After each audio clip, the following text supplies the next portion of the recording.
It is 17:30 UTC. It is February the 3rd. It is our Community Update Thursday. I'm Stephen. I go by the voice of DeFi. You can find me on Twitter of DeFi, and you can follow me along. But today, I'm pretty excited. By the way, first of all, congrats to all you guys. You guys jumped in here fast. Usually have to wait a few minutes before the people start filing in.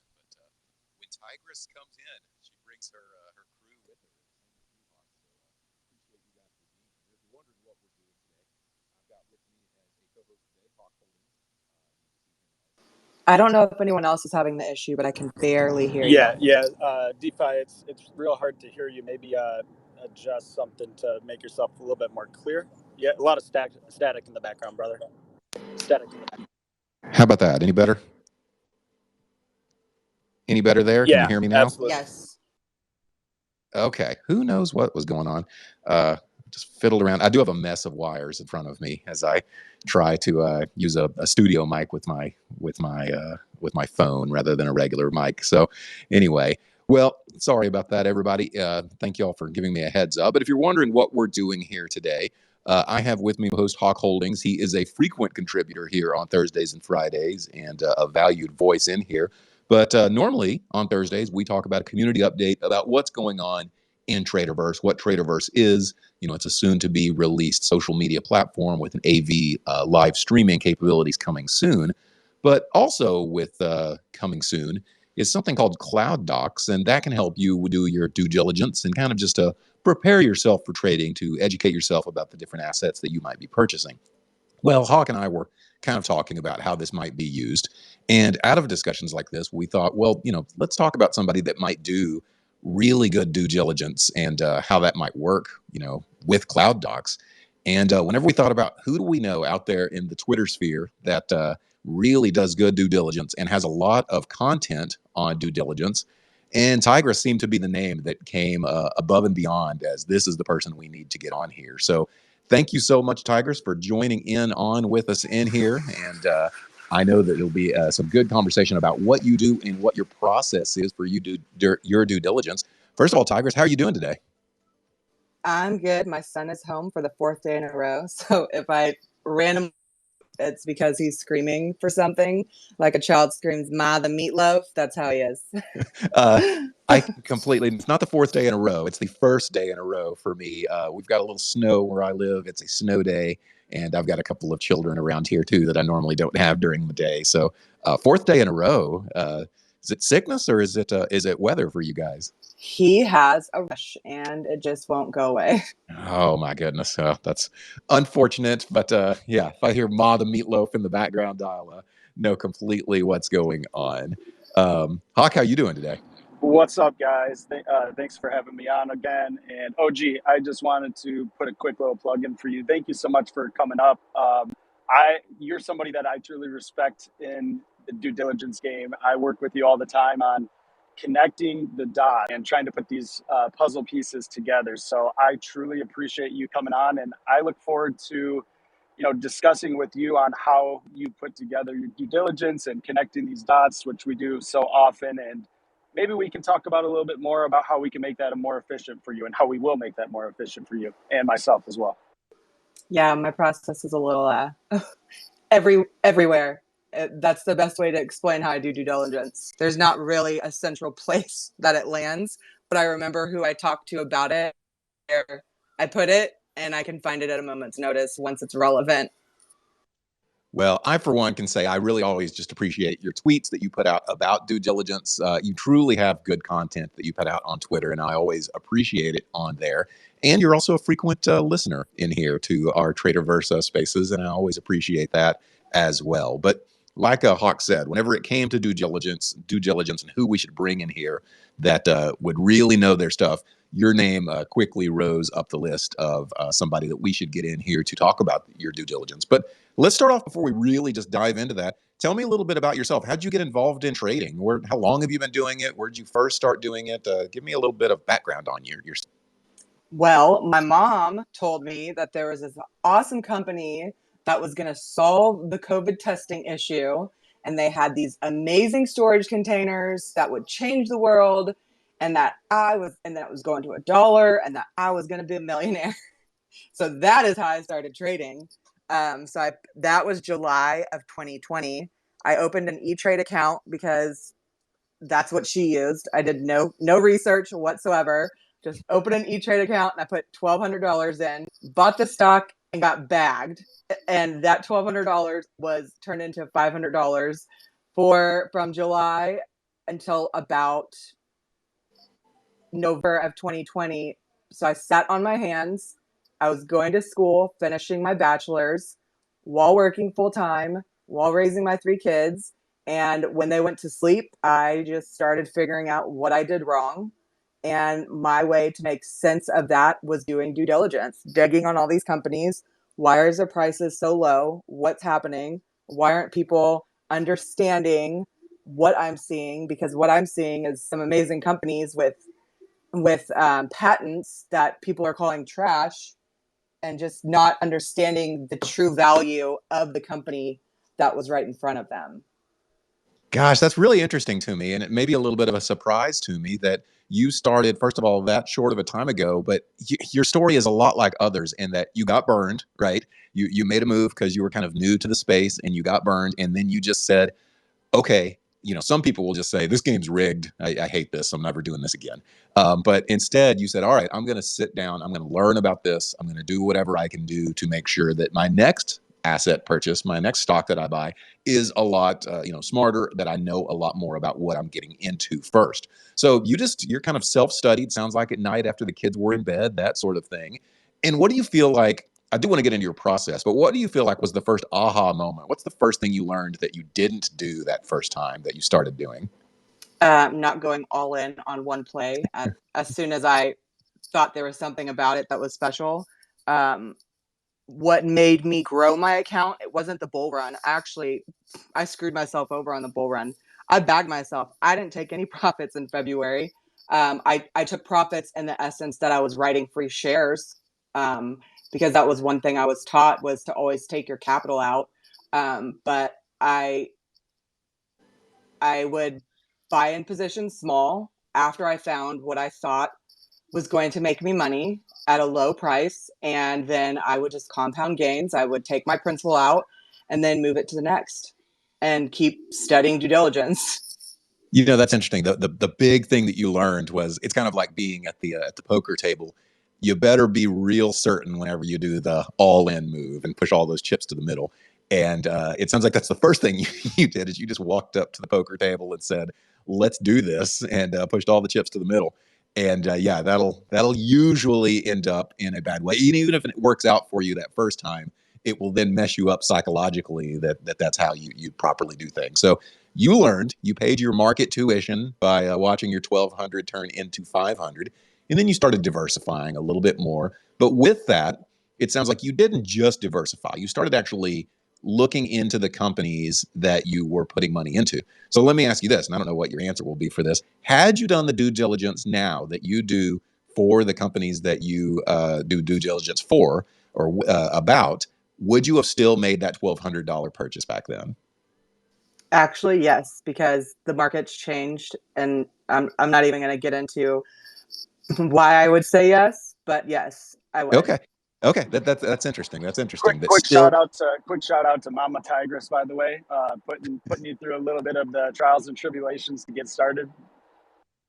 and that's a great point. Yeah, your mama tigress got you down that road by saying, "Hey, have you looked at this?" And then you actually were a good daughter and listened to mama and kind of went down that road. And look, it's things have really, it's probably changed a lot of what your day to day life is right now because of just listening to that one little tip. So good for her. Good. I'm glad Hawk mentions that. Listen to your parents, everybody. Well, yes, and the funny thing is I used to tell people when I would answer on tweets my story. I started that $1,200 because I needed to repipe my house, and I got a phone call. I needed to repipe my Oh, house, and I didn't want to finance it. I hate financing stuff, and I pay at that time in 2020. I was paying for daycare for 2 kids. Now I only pay for daycare for 1, but I was paying for daycare for 2 kids, and it cost more than my mortgage. So I was just tired of putting. I didn't want to put something else on a credit card or finance something. I wanted financial freedom. Hey, good pursuit to be able to look for. And yeah, you've got 3 kids to look after. You've got all kinds of reasons to try to find financial freedom. So you were motivated. You really wanted to do everything you could do to find a financial freedom for yourself, for your family, and that led to you trying to find out the right, combination of research that ultimately would lead to you making a decision. So somewhere along the way, you must have realized I need to do some serious due diligence before I look into an asset. What was kind of your method at first, and then we can get into what your method is now. But how did it evolve? I mean, at first, was it just let's look at SEC filings and things like that, or were you going to social media and finding out what social media was saying about a particular stock? Well, I didn't know anything about SEC filings. That came later, which that's why I always preach. People need to read filings. They need to understand 8Ks. They need to understand these different documents that are dropped. But no, I actually avoided social media because social media is what got me bagged. So what I would do is I would sit down on my computer on a Saturday when my kids at the time, they actually took naps. They don't do that anymore. But I would sit down at my computer and I would find a stock. So like I still have an old example of OPTI. I would sit down, I'd make and I did go through their filing, but I only went through their last one. And that was to find like keywords, companies, keywords, that made me excited to keep digging. If there was nothing there that made me excited, then I would just move to the next one. But I would I would go to the company websites. I avoided social media. I would go to the company websites. I would document, look into what they had to offer, what made them special, and why I would put my money there. I didn't care if anyone else puts their money there. I still don't care if anyone else puts their money there because what I invest in is based on me, and my due diligence for me is my risk management. First of all, shout out to naps. Whenever children take naps, man, it is a glorious time when you can really do a lot of due diligence and get ready. So I don't want to, skip over the fact that you had some great time whenever you could do naps. I understand that those are leaving and you're not going to be able to have that as much, but yeah, shout out to naps. But one thing you said you're looking for certain like keywords that were in there. What type of keywords are you looking for? What kind of makes your sirens go off? I mean, if and me, I'm obsessed with technology, EV, and now blockchain. Because they all go into one. I'm looking for what's going to happen in the future. I don't care what's happening. I'm going to invest in something low because I'm a long-term investor. I do short swings on some positions, but I don't tweet and I don't put half the due diligence out there on those if I even mention them at all. But what I'm looking for is, to me, a lot of people see the OTC exchange as trash. I don't. I see a bunch of companies on here that have some incredible technology from minds that aren't Elon Musk, but they could be the next Elon Musk. So I'm looking for the technologies and the ideas to me that I think will change the world for my children later down the road and will also grow my account as people start to recognize that this is important. This will be important. Oh my gosh, this is important right now. Oh, I love to hear what you're saying here because as we talk about Traderverse a little bit more as the show goes on, I think we'll see a lot of times whenever this would really integrate into the platform. But one of the things you said is whenever you have some short term trades, sometimes you don't even tweet about them. You don't even talk about them. They're kind of your own personal trades because they're short term. But the ones that you do tweet about or the ones that you do discuss more often, they tend to be longer term trades that you believe in, that you believe will actually, that you're kind of getting in on the bottom floor in the OTC market. How long are you looking to hold these? Is it merely till they achieve their goals and get a large share of the market, or do you have a time frame in your mind, like a year or so? I don't set time frames. It all depends on the management. That one of the things, one of my biggest mistakes when I first started was shoot all the way up to May of this year. I was not consistent with it, but looking into management, seeing what their past is, seeing what they have to offer, seeing where they worked, to me, that's like a number one sign of what direction are they going to take this company. Everyone knows that I'm a permabull on CYBL. I'm a permabull for a reason. At IBM, they gave him a spin integrated generation zero of the Internet of Things company, like, Hey, not even Tigris, you're listening. starting to rub it. I don't know if Hawk, you're hearing the same thing there, but you're starting to rug a little bit on your last couple sentences. Can you hear me better? I took my earphones out. There we go. Yeah, that was that's loud and clear now.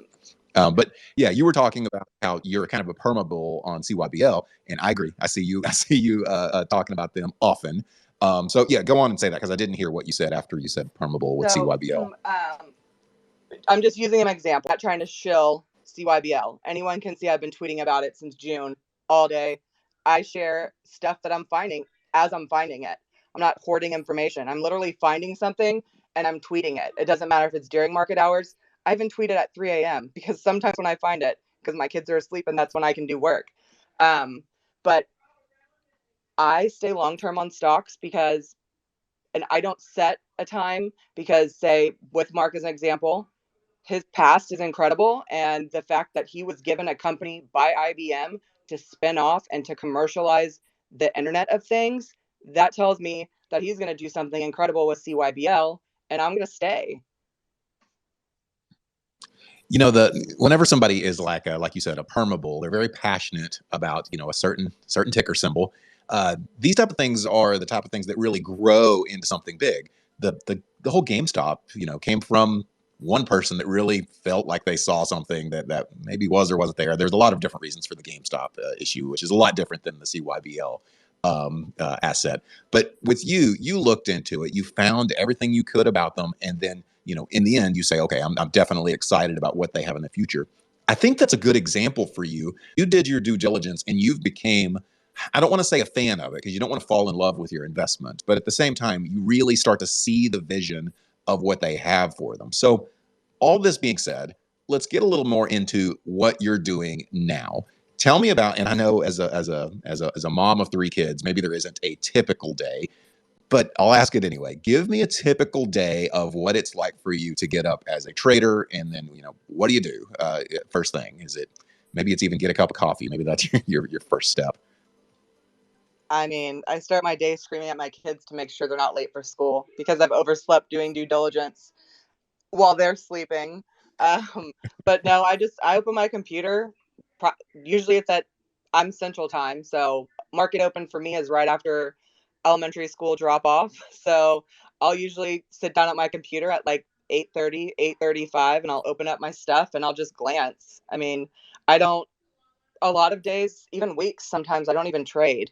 Um, I'll sit down and see what's going on. I'll look at chatter. There's a lot of times I see a stock falling and I'm like, what's falling? I may not know anything about it, but I'll read a person and be like, hey, have they done this, this, and this? And then I'll help them do DD on their stock that I don't even own to give them comfort. So I mean, my day is not. I don't have a typical day because it's different every time. I do wake up every morning and say hello to Taryn.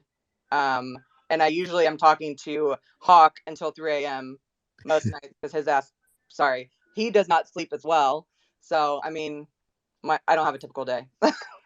Man, I don't know how you don't have the sleep schedule with the children. Man, whenever they're asleep, I try to get some sleep in myself.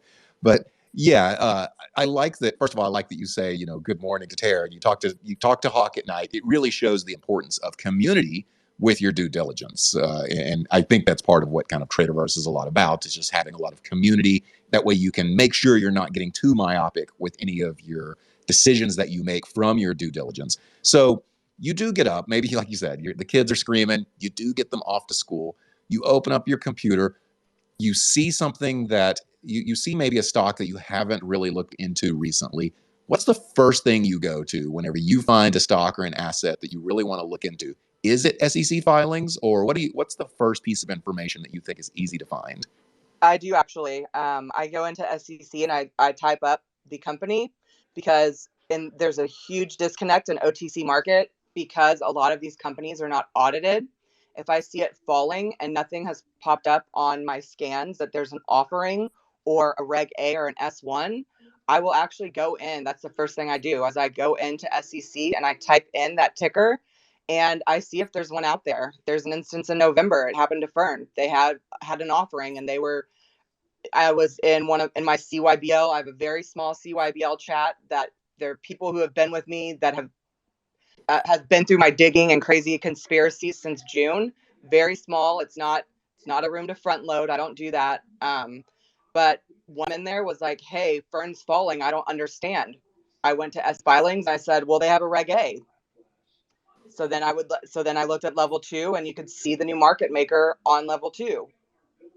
That's awesome. So yeah, so the first thing you do start with is the SEC filings, and it sounds like you've even had some times whenever you were able to find some critical information within those that are. Here's what's amazing: it's publicly available. Anybody could go there and find it, but it takes somebody like yourself to kind of know where to go and know that same, kind of know where to go and know how to be able to digest that information. Because you have people in your own chat didn't know to do that, even though they listen to you and they know you, they know kind of where you're, they probably know a lot about what you're going to talk about today, your process of due diligence.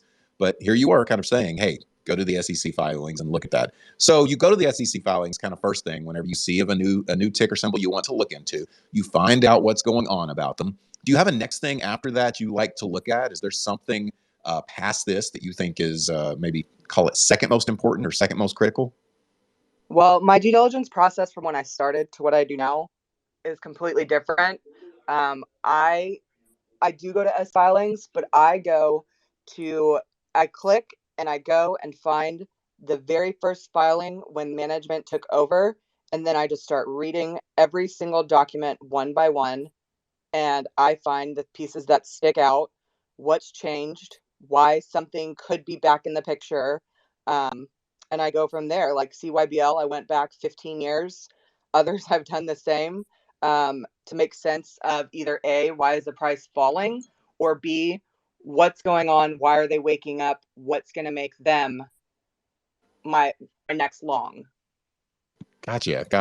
So there's another question I have. Are you strictly longs? Are you strictly buy and hold, or do you ever No, short? I trim my positions. I make sure that I'm protected, and it's not even at the top of the run, because there's no way you can predict what the top of the stock's going to be or what the bottom's going to be. I'm not a big technical trader. That's one of my biggest downfalls, but I know the way that works for me. And I'm constantly improving it.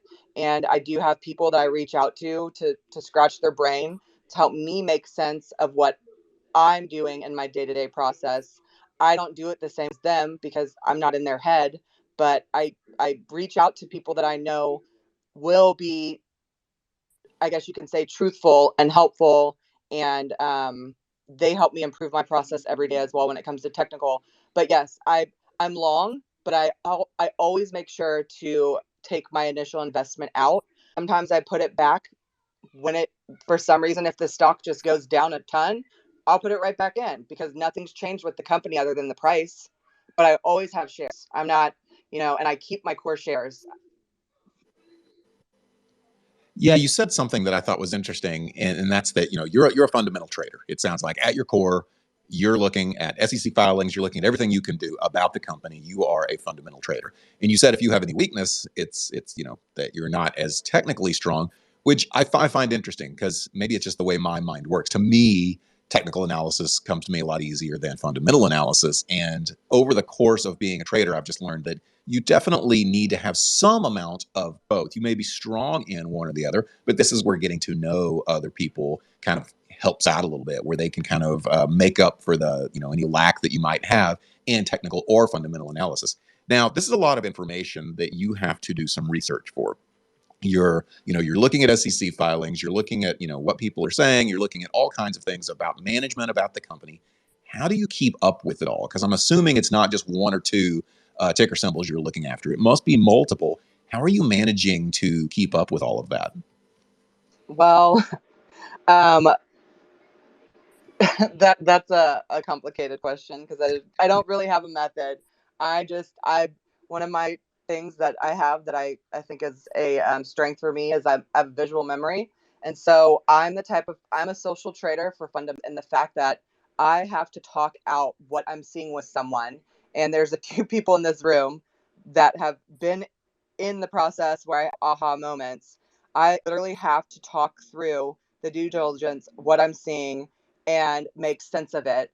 A lot of times it's like I'm spiral when I have my aha moments, and I do that by socially interacting with people. I get bored. I can't just sit there and read stuff. I have to have a conversation with someone.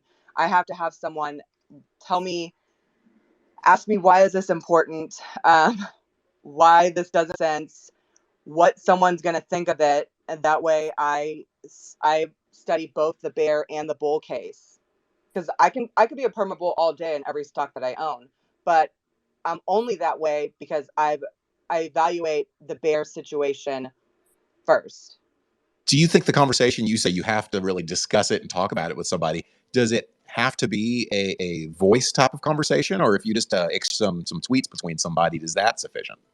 No. So if you see any chat that I have with Taryn or Hawk or Antonio, Paul, there's a bunch of people in here.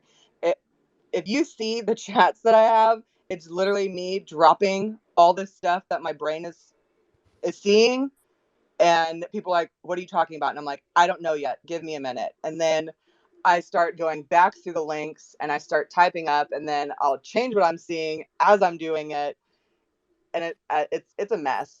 So your tweets are like a streaming, like live tweeting what thought is in your brain at the Oh, if time. I tweeted it, people would think I'm crazy.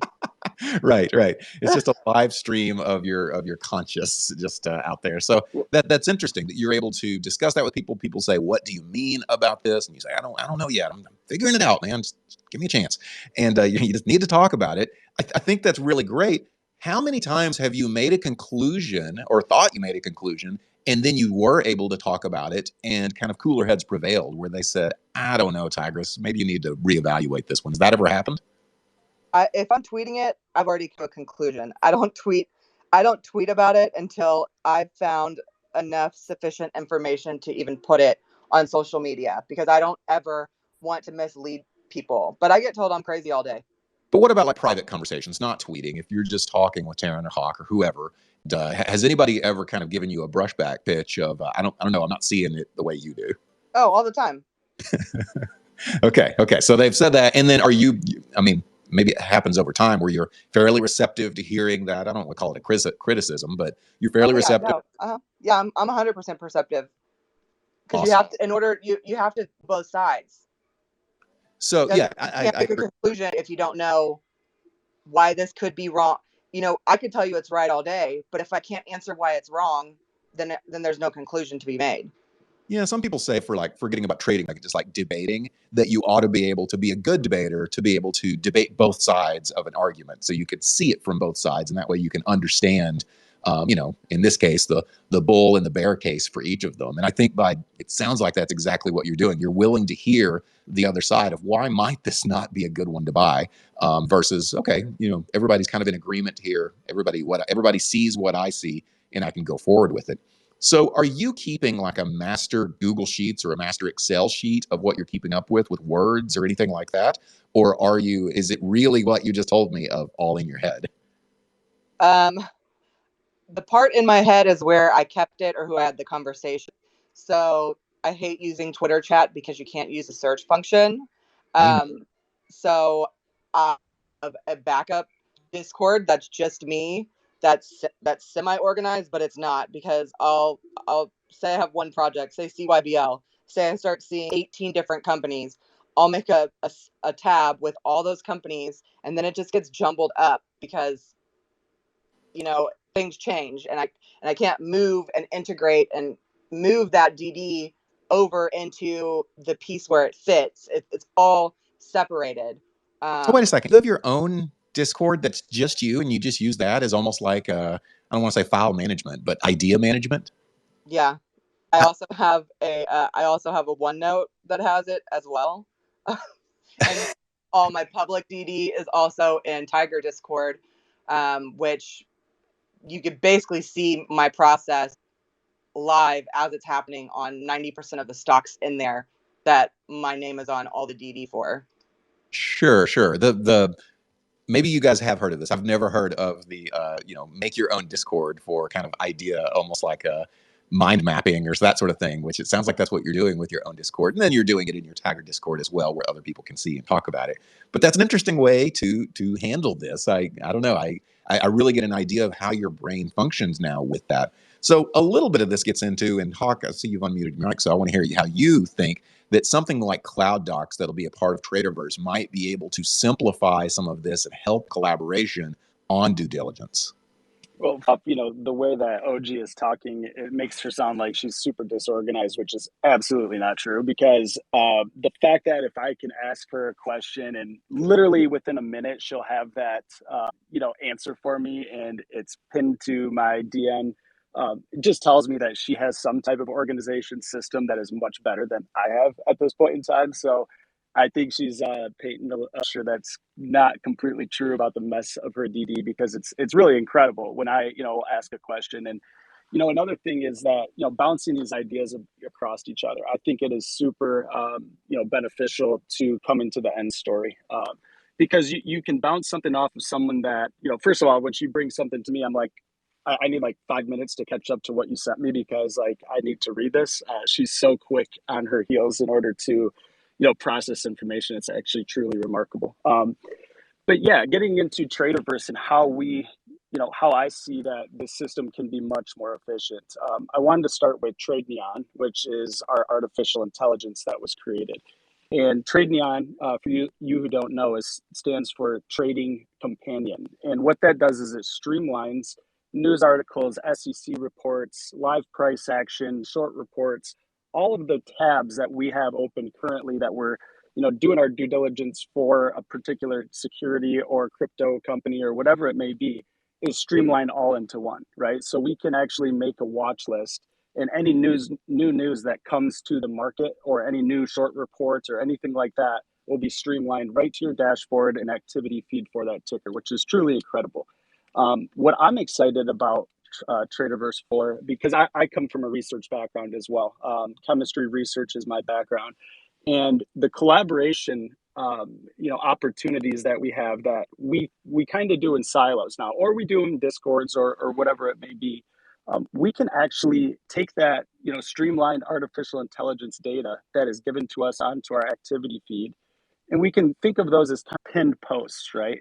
Whether it's technical analysis, fundamental analysis, whatever it may be. And if OG and I were in a ticker like CYBL, we could take that information right there that's live streamed right to our activity feed.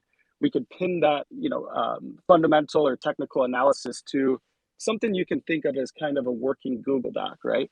And we can start to put together a due diligence package together, and it's an ongoing document. And as more information comes out, we can add to it. And then there's a couple of things that we can actually do from when we get that document formulated.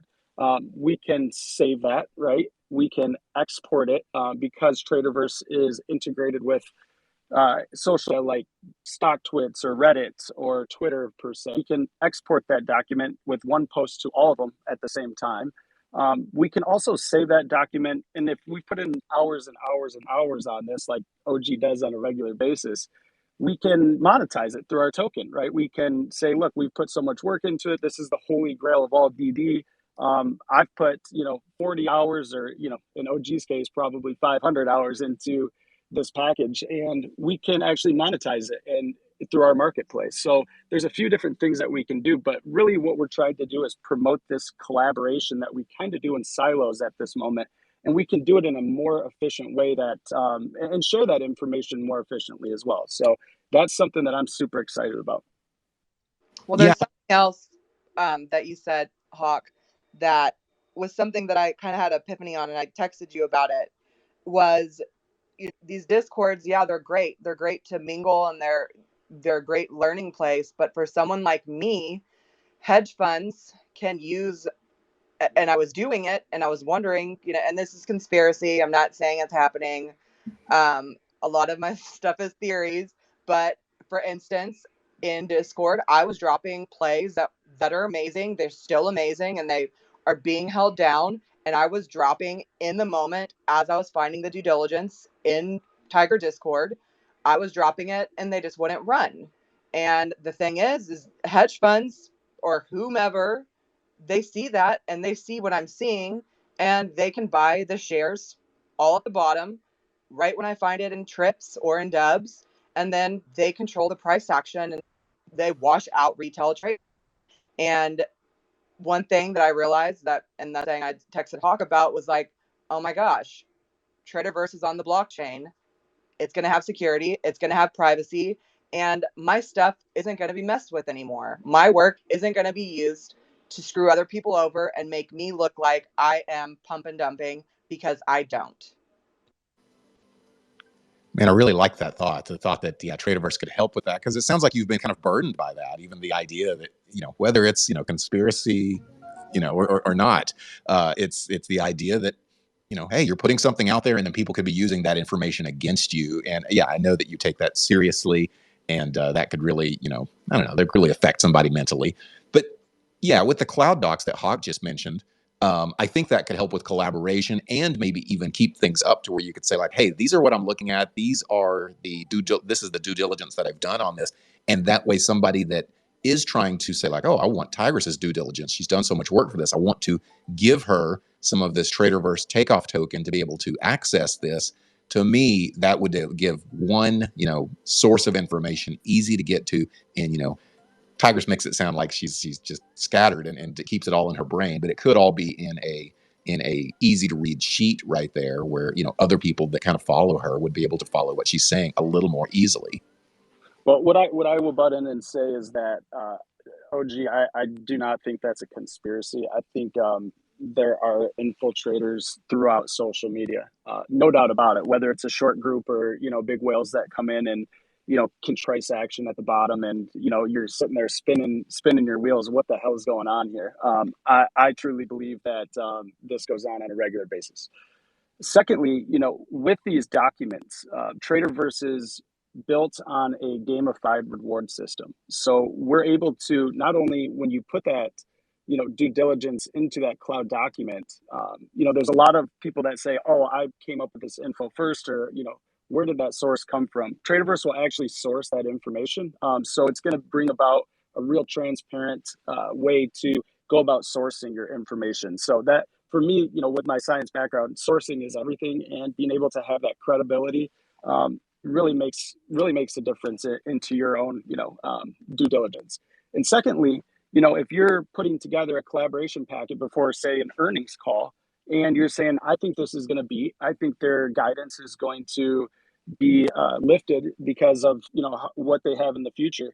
If you put out that due diligence packet and that's spot on, basically you'll be able to get rewarded through that, and you'll be through our badge reward system, and you'll be able to move up in the rankings and now looked at as a user by being more qualified and as a better educator through our system. Right now, the way that we are kind of viewed on, at least this Twitter space, is that new users come in and they see somebody with, a high follower count, and they believe that that person has high followers because of the qualified and quality content that they put out. I'll tell you that's not the case, right? That's not at all the case. And we really want to put a qualification or a standard to the amount of, or the quality of content that you put out there in order to be judged on our platform. So not by the amount of followers, but the quality of content and how you're progressing, through your trading journey. Tigris, mentioned as she started, her new way that she looks at a company is starting with SEC filings. I completely agree with that, and the technical analysis, because there's so many companies that come out and say, oh, I'm the new shiniest thing. My technology is X, Y, and Z. But until you dig into their filings, they may be printing shares like you've never seen before. And the reason that they're coming out with PR after PR is because, they're trying to, make money and by selling shares into the market. So digging into those SEC filings, which Traderverse will have right streamlined to you, which you can put onto these cloud docs, is super important. So that's something that I just wanted to mention is, not only are you putting in this work, but if you put it out in its quality content, we'll be able to put a badge score to that, and you'll be rewarded for it. Here's one thing I want to say is the due diligence can be there, but the timing, that's one thing due diligence cannot predict. I could tell, if Hawk can tell you how many times I'm like, I feel it, it's coming, this happened, this happened, this happened, and it didn't. Timing is out of our control in the retail market. And for me, my safeguard as to why I'm holding a position long and why I don't think it's trash is because I've done my due diligence. Timing is not in retail traders' hands. It's up to the company. It's up to the companies they work with. It's up to their whatever they have going on in the background with the SEC. There's so many or regulations, don't right, have OG? I control. mean, there's a lot of things going on in the crypto market right now that, you know, the information that companies, you know, can put out at this point in time may be suppressed a little bit because of the fact that, you know, it hasn't been completely regulated at this point in time. And timing is everything. So your DD absolutely may be spot on, but timing may just not be there because of market sentiment or regulations or things like that. And so I 100% agree with you. You know, there may be a diamond in the rough that you find that you're so early on, but the market just isn't ready either for A, that technology, or, you know, B, the markets overall just, you know, aren't liquid at that point in time. So I 100% agree with you. You know, one thing I want to say as far as Traderverse being created, you know, Hawk being on the Traderverse team, and you can hear how he often talks with somebody like OG, like Tigris, to be able to, you know, just talk about trading, just forgetting about Traderverse for a second, just talk about, you know, the markets.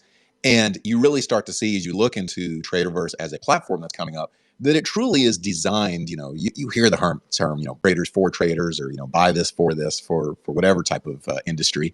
But that truly is what Traderverse is, because you have a lot of people like Hawk that are doing due diligence, a lot of people like Tigris that do due diligence, that have input into what tools could be available. So the tools that'll be available on Traderverse are a lot of tools that kind of these guys are out there getting anyway. They're going to the SEC website to get it. They're, you know, figuring out, you know, what they need to find.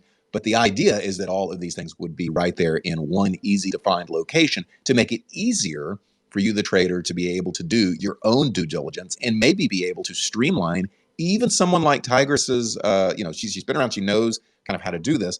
But my thought is that could even change where she goes to find some of this information, because if nothing else, it makes it to where it's easy to gather and easy to find, even whenever she first hears about a ticker symbol that maybe she was unaware of before this. So I really think that's what it'll do, is be able to change people's process of due diligence, hopefully saving some time, because those times in between nap times get shorter and shorter. You have to be able to make sure you keep your time precious and where you're able to spend that time for sure. So Tigris, you really came a long way over the, you know, the time whenever you bought that first $1,200 stock. Do you have any advice to give to anybody that's just starting out in, whether it be stocks or crypto, and how they should kind of approach this, maybe where they don't have to pay that market tuition that you did? I think I tweet it pretty often, but um, if I had to do it all over again, actually, I don't think I would change the way that I did it, because getting bagged is what made me who I am today.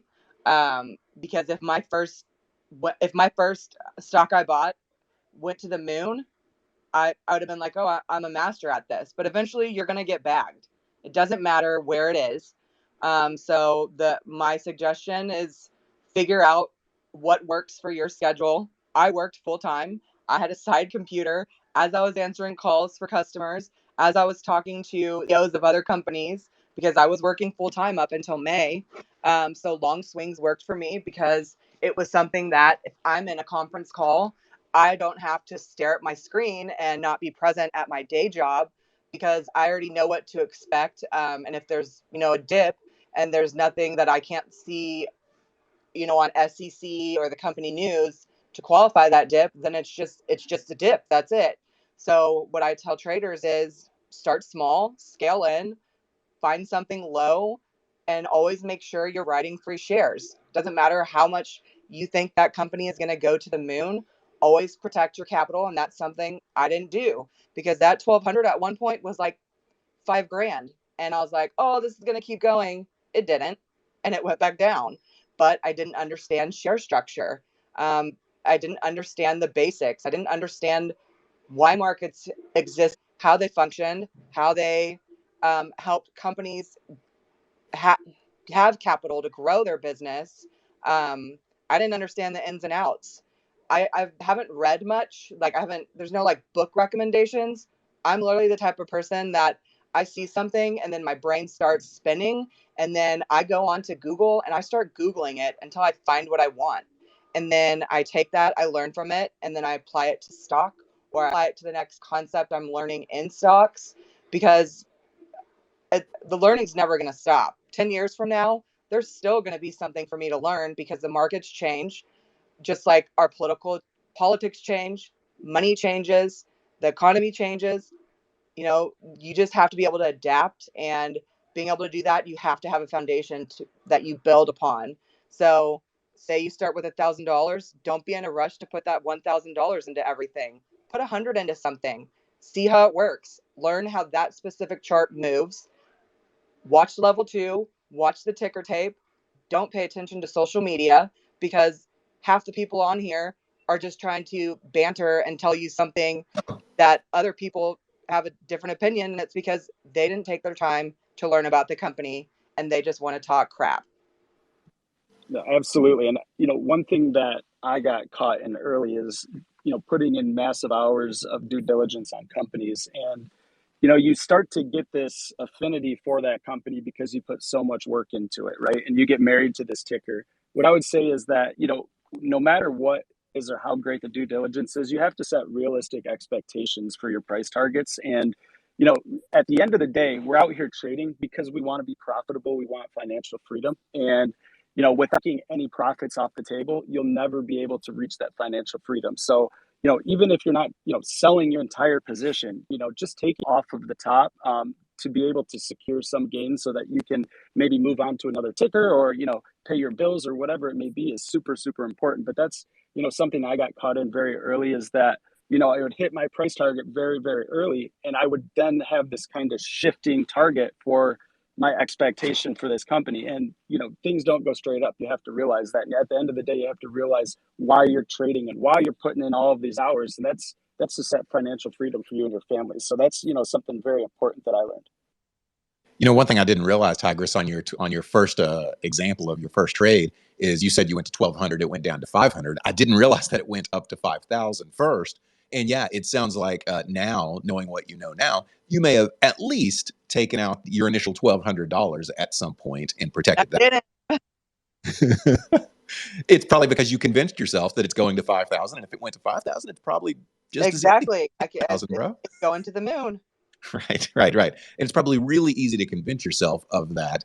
And so it sounds like, and I really am glad to hear you say that basically you wouldn't change anything, because that is so important to us that we learn from those mistakes, that we learn from failures to be able to, kind of become like who we are. That's a little bit who we are by like, it's just humans. As we grow up, we make mistakes, we change things, and we become better because of it. Same thing with your trading style. It sounds like you made some mistakes, you changed, instead you actually became very good at due diligence. And like I said, whenever Hawk and I were talking about who we could have on here to discuss some due diligence, your name came up because you do so well with it. So I really think I'm glad to hear you say that you wouldn't change anything, because had that first had you went to the moon with that first investment, that you might never have became the level of trader that you are now. So not only that, personally, as a parent myself, you're able to do this at the same time as juggling, family life. And I always think that's to be commended as well, because I don't think anybody that doesn't have children understands just how time consuming and maybe even thought consuming, even whenever your children are not around. Sometimes your mom gears, your dad gears are still spinning, and it's probably hard to get in the right frame of mind as well. All the more reason for something like Traderverse to be able to help, so you can be like, okay, that's where everything I need to be able to see. It's right here in front of me, and I can start doing my research again. So you said you're never really through learning. You said that you're never going to stop, kind of evolving and changing as, policies change, politics change, things like that. Do you have a goal to get better at something over the next year? I think it's just becoming a better technical trader. That's my goal. Is technicals. Now, how are you going about doing that? Are you just listening to other people that are really good at technicals? I take a mix of everyone. I'm most people. I'm a social trader in the essence that I am on Twitter. I don't care if you're the meanest person in the world, as long as you don't sit there and say something completely outrageous about someone. I do have limits, but I look at people that are telling the truth about a stock. It may not be the truth on their technicals or in the fundamentals, but we learned that, when the market corrected and over the summer, after the summer being boring as hell, we learned that in October stuff went back down. So those people that were telling us, hey, pay attention, and myself, I didn't pay attention. I started paying attention to that person more. I started reading what they're saying. There's so many people out here that have no followers. I don't even care how many followers you have. I actually hate the number of followers I have because it's been more trolling than actually conducive conversations with people. So I actually, I enjoy the people's input that are under the radar because they're under the radar for a reason, and it's not because they suck at what they do. It's just because they're under the radar. There's no reason to have, like me, 16,000 followers. You can see the engagement on my tweets. People follow me, they watch me, but they don't interact. I follow people, and some of them I interact with, some of them I'm watching. You just have to take the good and the bad that's out there, learn it, and then take note, make it your own. Gosh, you bring such a good, and Hawk brought this up earlier as well, is how Traderverse wants to make it to where whether your content is good rather than your followers. If you're making good calls, Traderverse, you will kind of be able to be seen more than if you have 1 million followers. But the thing is about the person with 1 million followers on Twitter or whatever, a person with a lot of followers, I should say, is sometimes to get a lot of engagement, those that put out fluff seems to get a lot of engagement than those that put out really, truly good content. And yeah, so for you, I'm glad that you say that you're just saying that like you're looking for people with good content to be able to kind of get good, information from. And you even say that about yourself and saying, hey, I'm putting out good information. It doesn't necessarily have any correlation to the amount of followers that I have. But you have good engagement and things like that as well. Now, real quick before we leave, you almost always are talking about stocks and ticker symbols and everything. And if you've listened to the Traderverse Alpha Hour, which I know you have before, you know that many times we'll talk about crypto and NFTs as well as stocks. Have you went down that path yet? Have you went down the crypto path yet? So I did. I basically had an epiphany, and Hawk and Taryn actually witnessed it firsthand as my brain was spinning and realizing that it's going to be very important in the future, whether people believe me or not. I did. I started spiraling, I'd say, around New Year's. Before that, when what's his name was buying crypto at the top, the guy that's in Latin America. I was saying that I have a tweet there. It says, "I will never trade crypto. OTC is where I live and breathe." And then I started reading into NFTs more and utility tokens and how their functionality will benefit us as traders and how they can be used as a mechanism for CEOs in the OTC to raise funds without demolishing the retail trader. So and there's so many uses that it's insane. I think I even had another tweet about all these people keep changing their Twitters to NFT pictures, and it's confusing me. And I didn't say it because that's not the type of person I am. But at the time in my head, I was like, I don't give a shit about NFTs. This is stupid. But that's because I had no clue what could be done with them. And now that I know, it's amazing. And there was a Spaces that Doll of OTC Club hosted, and that was another aha moment when there was some guy that came in talking about NFTs, and he was saying that you could use them in the process of selling a house. And I was like, well, who cares? But if you apply that to the Internet of Things, we all have a smart device in our home. I have a door, and Amazon did it a while back where you could give Amazon your code and they could go into your house.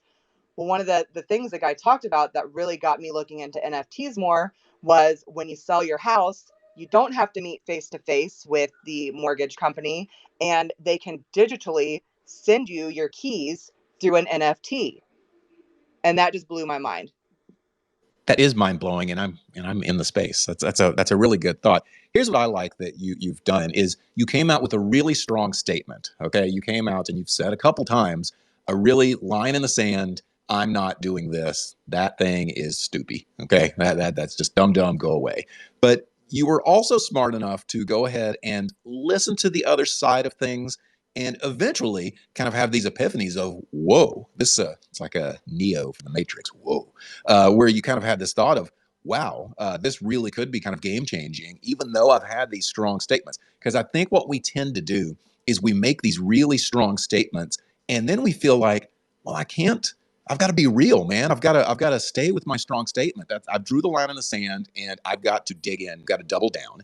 And so I think it's really great that you were able to draw that line in the sand, but then later say, okay, I'm willing to look at this and I'm gonna give it a chance. And it sounds like you have.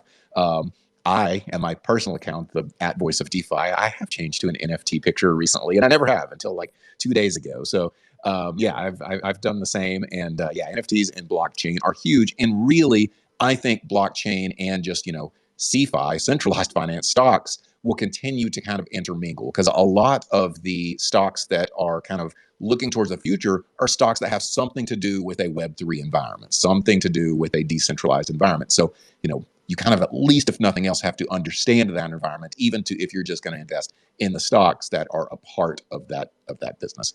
Well, Tigris, OGTigress, thank you so much for coming into here and giving us your expertise and telling us about what you do in due diligence. I feel like we know each other a little bit better than normal. Well, Hawk asked me to do it. I was nervous, but I think it went okay. I don't like talking. I don't like being the center of attention. That's not the type of person I am. I like collaborating, and that's who I'll be. So y'all made it more natural. You did awesome. That's always my goal, is to try to, what I say behind closed doors to Hawk or anybody else that will listen to me, is I want the vibe to be like a couple of people at the bar, just, talking about stocks, crypto, or really anything else, how kids are screaming and will never take a nap, that sort of thing. So yeah, I always wanted to have that vibe of we're all just at the bar, just kind of chilling. So yeah, and you definitely seem to get that vibe and understand that, hey, it's just a conversation. So yeah, the fact that you were nervous surprises me. And OG, my dear friend, I just wanted to say I truly appreciate you coming up and explaining your process. And one final thought on my behalf is that, there's so much good information, and at Traderverse, we're working to make, the resources that you need to succeed.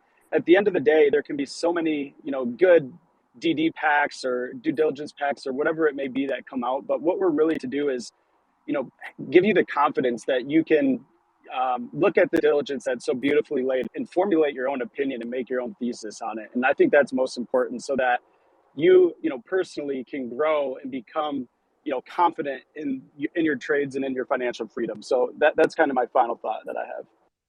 Excellent final thought. Excellent final thought. Well, Tigris, I love that you came in here. We just become best friends. Yeah. There we go. It was great for you to be in here, and I hope that you join us again sometime. It doesn't have to take a Hawk invite for you to join in. Feel free to always come up here as a speaker during our alpha hours. Anybody else that's listening, you can join in Monday through Friday here on Twitter Spaces at 1730 UTC. It's 1835 UTC now, so it's just an hour previous to now. You can join us Monday through Friday. Tomorrow, we do plan to be here, and I believe we have an AMA scheduled with a promising project, and I will verify that, and you can follow the Traderverse Twitter, the one that I'm looking from, to see that confirmed. So next time, until tomorrow at 1730 UTC, I am the voice of DeFi. You can call me Steven if you wish, and I will see you tomorrow. I love all of you. Peace. Thank you. Thanks, guys.